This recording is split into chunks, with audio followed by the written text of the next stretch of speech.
मित्रों नमस्कार। भारत माता की जय, वंदे मातरम, जय श्री राम। मित्रों मैं दिलीप पांडे, स्वागत है आपका मेरे YouTube चैनल में। मित्रों हमारे देश की राजनीति में कभी कभी कुछ ऐसी घटनाएं भी होती हैं कि हंसी रोक के नहीं रुकती है।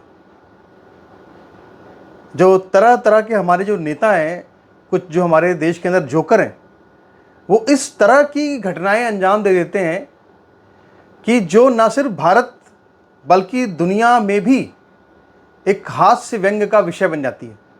तो इसी विषय पर आज आपसे हम चर्चा करने जा रहे हैं। तो सुप्रिया आंटी को बड़ी मिर्ची लगी है। उनको मिर्ची क्यों लगी है और कैसे लगी है, ये जानने के लिए आपको पूरा जो संदर्भ है उन घटनाओं का वो आपको समझना पड़ेगा।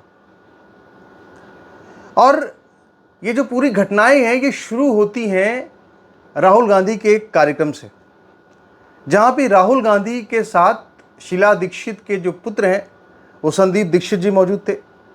मंच सजा हुआ था, वहां पे कांग्रेस के बड़े बड़े गणमान्य नेता विराजमान थे और राहुल गांधी इस नैरेटिव को सेट कर रहे थे कि जो प्रधानमंत्री मोदी हैं उनको लगता है कि दुनिया भर में जा करके सिर्फ किसी भी नेता के गले पड़ जाना, आप गले लगते हैं किसी नेता के, ये कह रहे हैं गले पड़ जाना, यही एक तरह से उन्होंने कहा कि यही जो है वो मोदी की एक विदेश नीति बन गई है। तो इस पर जो है वहाँ पे संदीप दीक्षित जी भी आ गए अचानक से। वहाँ पे कुछ ड्रामा क्रिएट करने की शायद पहले से कुछ स्क्रिप्टिंग रही होगी, कुछ प्लानिंग रही होगी, कुछ तो ज़रूर रही होगी। तो वहाँ पे संदीप दीक्षित जी भी आ गए मंच पे, राहुल गांधी ने उन्हें गले लगा दिया। तो इसके बाद संदीप दीक्षित ने यह कहा कि आप क्या समझ रहे हो कि मैं मेलोनी हूं, और इसके बाद वहां पे जो पूरा सभागार था वो ठहाकों से गूंज पड़ा। समझ रहे हैं? यानी इटली की प्रधानमंत्री पर अभद्र टिप्पणी की गई। इसके बाद इटली की सरकार की तरफ से भी कहा जा रहा है कि खबरें भी छपी हैं कि इटली के शायद दूतावास की तरफ से, हालांकि मैं इसको कंफर्म नहीं कर सकता हूं, पर सोशल मीडिया पर चल रहा है कि इटली की तरफ से भी इस तरह के जो मजाक उड़ाया जा रहा है इस पर बहुत आपत्ति जाहिर की गई है। और ये कहा गया है कि इटली की प्रधानमंत्री के ऊपर किसी भी तरह की अमर्यादित टिप्पणी जो है अगर की जा रही है तो वो उसकी घोर निंदा होनी चाहिए। जब इस तरह की चर्चाएं होने लगी तो इसके बाद फिर भारत सरकार की तरफ से भी विदेश मंत्रालय ने एक स्पष्टीकरण दिया कि वो इटली का और उनकी प्रधानमंत्री का बहुत सम्मान करते हैं। तो इसके पहले किस तरह से आप समझिए कि इसके पहले क्या हुआ। इसके पहले जंतर मंतर पर जिस तरह से मेलोनी और मोदी को लेकर के तरह तरह की नारेबाजी की गई, अगर उसी समय इस पूरी नारेबाजी को राष्ट्रद्रोह की श्रेणी में रख करके, क्योंकि अगर आप कोई ऐसा काम कर रहे हैं जिससे कि हमारे देश के किसी अन्य देश से अगर मित्रवत संबंध है और अगर उन संबंधों पर असर पड़ रहा है तो इसको भी राष्ट्रद्रोह की श्रेणी में रखा जा सकता है।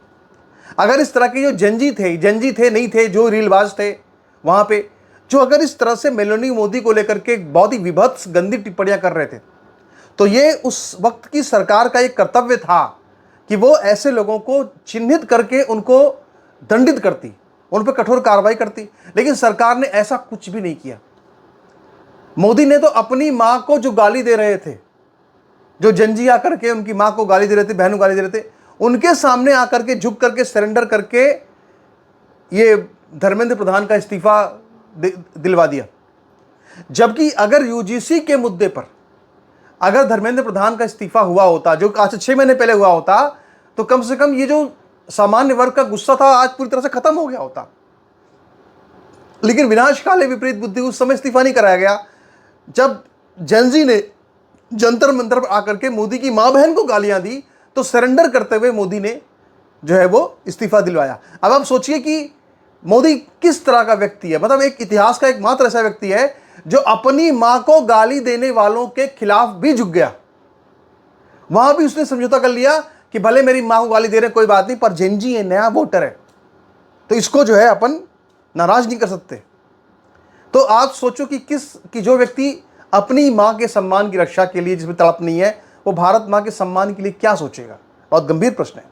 ये बीच में एक शेपक आ गया लेकिन जो विषय हमारा है, विषय हमारा क्या है कि भाई राहुल गांधी ने ऐसा ऐसा कहा, इटली सरकार की प्रतिक्रिया आई, उस पर भारत सरकार की प्रतिक्रिया आई।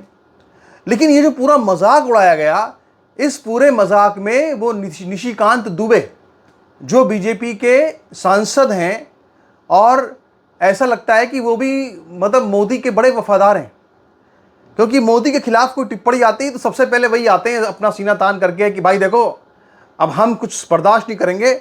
और गांधी परिवार पर कई बार बहुत ज़्यादा विवादास्पद टिप्पणियां करते हैं। तो इस बार भी उन्होंने ऐसी विवादित टिप्पणी करी है कि वो विवादित टिप्पणी आप जब देखेंगे तो आप कहेंगे कि भैया ये तो गजब ही है। अब क्या टिप्पणी करी, जरा इसको देख लीजिए एक बार। यहाँ पर किस तरह की शीशा लेदर मच रही है, जरा इसको समझिए एक बार। निशिकांत दुबे ने क्या ट्वीट किया है? निशिकांत दुबे ने यह ट्वीट किया है कि राहुल गांधी जी इस गले पड़ने को जठराग्नि कहते हैं कि कामाग्नि कहते हैं। यानी फिदेल कास्त्रो से इंदिरा गांधी की एक ऐतिहासिक मुलाकात हुई थी, और उस ऐतिहासिक मुलाकात में इंदिरा गांधी को फिदेल कास्त्रो ने एक तरह से अपने गले लगाया था। अब जो पूरा वीडियो है, उस वीडियो में दिखता है कि सबसे पहले तो इंदिरा गांधी हाथ बढ़ाती हैं शेक हैंड करने के लिए। तो पहले तो वो फिदेल कास्त्रो हाथ बढ़ाता है शेक हैंड करने के लिए, बाद में हटा लेता है। फिर जो अनुवादक होता है वो कहता है कि ये गले मिलना चाहते हैं, तो फिर वो हंसते हुए दोनों लोग गले मिलते हैं। इस तरह के सार्वजनिक मंच पर मतलब कोई अपनी कामाग्नि नहीं दिखा सकता है। लेकिन चूंकि निशिकांत दुबे इस तरह के प्रवक्ता बन चुके हैं, इस तरह के नेता बन चुके हैं कि वो अत्यंत ही मतलब खतरनाक टिप्पणियां कर रहे हैं आजकल, तो उन्होंने इस तरह की टिप्पणी करी कि ये इंदिरा गांधी की कामाग्नि है। आप सोचिए उन्होंने कितने बड़े मतलब कि इतने बड़ा जो राज परिवार भारत का, जिसे कहा जाता है कि गांधी परिवार राज परिवार है, तो उस जो है गांधी परिवार के ऊपर इतनी भीषण टिप्पणी कर दी। अब इस भीषण टिप्पणी करने के बाद भाई साहब पूरी राजनीति में गजब का बखेड़ा खड़ा हो गया है। अब इसके बाद फिर निशिकांत दुबे ने और भी एक फोटो निकाली कि इसमें भी कहा कि नेहरू गांधी परिवार के ऊपर मेरी लाइब्रेरी की किताब से कुछ अंश। तो मतलब उन्होंने नेहरू की तमाम तस्वीरें हैं, वो आप जानते हैं कि लेडी एडुना के साथ में और उनको सिगरेट पिलाते हुए तमाम तरह की तस्वीरें हैं। तो वो निश्चित तौर पे वो तो कामाग्नि थी ही इनकी, क्या नाम है कि नेहरू जी की। लेकिन उसके बाद जो है फिर अब कांग्रेसियों को मौका मिल गया। अब आप देखिए, अगर मान लो कोई व्यक्ति किसी महिला के साथ खड़ा है ना, अगर वीडियो आप देखोगे तो इधर देखता है उधर देखता है, अगर कोई चाहे तो उसमें से कोई एक फोटो निकाल ले और निकाल के बोले कि तुम तो उसकी तरफ देख रहे थे। तो यहाँ पे ऐसे ही किया गया, कलाकारी की गई। किसी ने लिखा यहाँ पे मोदी की फोटो लगाई ऐसे, और फिर लिखा कि कामाग्नि या जठराग्नि दुबे। यानी ये क्या है, ये जो मोदी कर रहे हैं ये क्या है, कामाग्नि है कि जठराग्नि है? तो इस तरह से बड़ी गंदी घटिया किस्म की राजनीति जो है वो पूरे देश में चल रही है। तो अभी यहाँ पे सुप्रिया श्रीनेत ने, अब सुप्रिया श्रीनेत का भड़कना स्वाभाविक है, क्योंकि वैसे तो कांग्रेस पार्टी में बहुत सारे प्रवक्ता हैं, ठीक है, लेकिन सारे कुछ ऐसे प्रवक्ता होते हैं जो, या कुछ ऐसे लोग होते हैं सोचते हैं कि मेरी ड्यूटी है कि भैया ठीक है हम गए, हमने जा करके ऑफिस में गए, वहाँ हमने समझा कामकाज किया, या कामकाज करना, कामकाज किया, ख़त्म किया।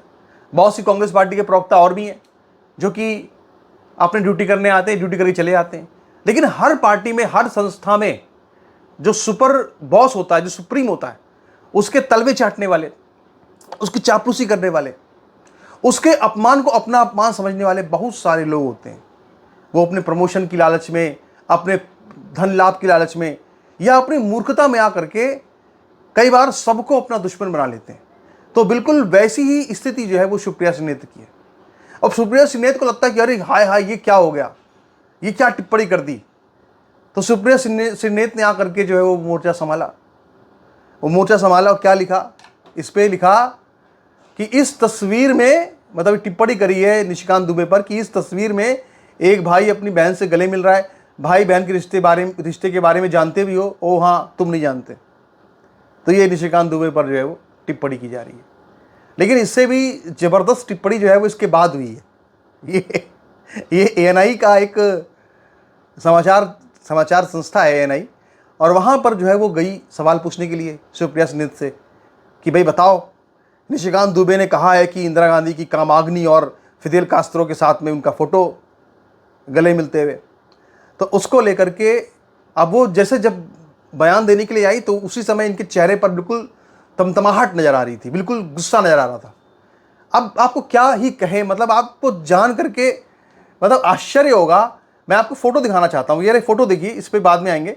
ये फ़ोटो देखिए जरा आप, ये बड़ी ज़बरदस्त फ़ोटो आई है। कल 13 अगस्त की फ़ोटो है। इंदिरा गांधी जो थी वो संसद की सीढ़ियों से बाहर उतर रही थी और पत्रकारों ने इनसे, सोनिया गांधी से ये पूछ लिया कि मैडम आपका क्या कहना है कि संसद जिस तरह से धुल गया है, जिस तरह से पूरा प्रश्नकाल जो है वो नहीं हो पा रहा है, संसद सत्र नहीं चल पा रहा है, इस पर आपका क्या कहना है। तो सोनिया गांधी ने लिटरली ये कहा, कहाँ गया वो सफ़ेद बालों वाला आदमी, वो जवाब देगा। आप सोचो, मतलब पवन खेड़ा ही है वो सफ़ेद बालों वाला आदमी। लेकिन पवन खेड़ा प्रवक्ता है, ये तो पता है। वो सफ़ेद बालों वाला आदमी जो है प्रवक्ता है, वो जवाब देता है, वही जवाब देगा, ये पता है सोनिया गांधी को। लेकिन सोनिया गांधी को पवन खेड़ा का नाम नहीं पता है। यानी किसी एक परिवार पर आधारित पार्टी के अंदर, जहां पे राज परिवार है, राजशाही है, उस पार्टी के अंदर उस पार्टी के प्रवक्ता की हैसियत कुत्ते जैसी है। मतलब आप सोचो कि एक इतनी बड़ी पार्टी की जो प्रेसिडेंट है वो अपने किसी प्रवक्ता का नाम नहीं जानती, कह रही है कि सफेद बालों वाला आदमी जवाब देगा।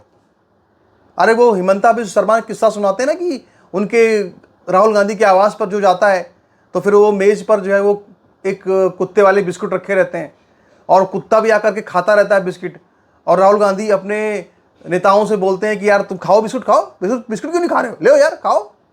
मतलब उसी प्लेट में आकर के कुत्ता भी बिस्किट खा रहा है राहुल गांधी का, और उसी प्लेट में राहुल गांधी अपने मेहमानों को भी कह रहे हैं कि अरे पीडी खा रहे तुम भी खाओ। आप सोचो कि ऐसी माइंडसेट वाला परिवार जो अपने घर पे आए मेहमानों को कुत्ता ही समझता है। ये ऐसी मजाक नहीं कर रहा, ये हिमंता बिस्वा शर्मा ने बताया है, जो पूर्व मुख्यमंत्री, जो वर्तमान मुख्यमंत्री हैं असम के। तो आप समझिए कि किस तरह से ये जो पूरा परिवार है, इसके अंदर सत्ता की मानसिकता किस तरह की है, सामंतवादी मानसिकता किस तरह की है। लेकिन ऐसी सामंतवादी मानसिकता के एक पूरे परिवार की, जैसे हितैषी कहें या क्या कहें, लगता है खुद ही गांधी परिवार के सदस्य हैं, इस तरह की त्रिमिलाहट इनके चेहरे पर। तो वो वीडियो क्या है ना, कि वो वीडियो तो एनआई का वीडियो है, तो वो तो हम आपको दिखा सकते नहीं है। लेकिन जो उसमें वो कह रही है, वो क्या कह रही है कि मैं इस तरह के गलीच, गंदे, जाहिल, मतलब निशिकांत दुबे को गालियां दी जा रही हैं। और वो जो गालियां दी जा रही है तो चेहरे पर जो भाव उमड़ रहे हैं ना, वो भाव आप देखेंगे तो आप बोलेंगे भाई गजब, इस सुप्रिया आंटी को गजब मिर्ची लगी है, गजब गुस्सा आया। तो ये गुस्सा इसलिए आया है क्योंकि इंदिरा गांधी की कामाग्नि से जो है, वो जो मोदी और मिलोनी से लेकर के इसके बाद फिर इंदिरा गांधी की कामाग्नि, और इसके बाद फिर जो है, मतलब बहुत घटिया स्तर की राजनीति हो रही है, और इसके बाद फिर जो है वो सुप्रिया श्रीनेत को मिर्ची लगना और इस तरह से गाली गलौच पे उतरना बिल्कुल कैमरे के सामने। तो वो मैंने कहा आपको बताऊं कि भाई आखिर सुप्रिया आंटी को इतनी मिर्ची क्यों लगती है। खैर इन पर तो पहले भी कई वीडियो बनाए हैं, तो आप लोगों ने बड़े मज़े से देखे हैं। तो पता नहीं लोग मज़े से क्यों देखते हैं, उसकी वजह क्या है। उसकी वजह यही है कि जब ऐसे लोग होते हैं ना, जो सत्ता से चिपकना चाहते हैं, जो सत्ता सामंतवादी मानसिकता वाले राजशाही परिवारों के से चिपक के रहना चाहते हैं, उनके अच्छे बनना चाहते हैं, इस चक्कर में वो गालियां भी खाते हैं, सब खाते हैं। तो जब वो चिड़चिड़ाते हैं, जब उनको गुस्सा आता है, जब वो गालियां बकते हैं, तो लोग बड़े मज़े लेते हैं, लोगों को बड़ा मज़ा आता है कि वाह वाह क्या बात है, बहुत आनंद आ गया। तो वही आनंद है, आप भी लीजिए। खैर, तो आपके इस पर क्या विचार है, अपने विचार रखिएगा और आपसे आगे भी चर्चा करेंगे इस पर। नमस्कार, धन्यवाद, भारत माता की जय।